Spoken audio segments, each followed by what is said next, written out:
તો એક મહત્વના સમાચાર નજર કરીએ। ગુજરાત રાજ્યમાં 1.2 કરોડ લોકો ગરીબ છે। ગરીબી હટાવોના નારા માત્ર ભાષણ પૂરતા સાબિત થયા છે।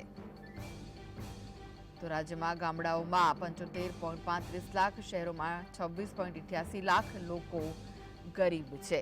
ગામડાનો માણસ રોજના ₹26 પણ ખર્ચી નથી શકતો। ગરીબી નાબૂદી કાર્યક્રમ અમલમાં છતાંય ગુજરાતમાં ગરીબો વધ્યા છે, ગરીબીનો દર વધ્યો છે। ગુજરાત રાજ્યમાં 1 કરોડ લોકો ગરીબ હોવાના સમાચાર મળી રહ્યા છે। ગરીબી હટાવોના નારા માત્ર ભાષણ પૂરતા જ સાબિત થયા છે। ગરીબોની સંખ્યા વધી છે ગામડાઓમાં અને શહેરોમાં।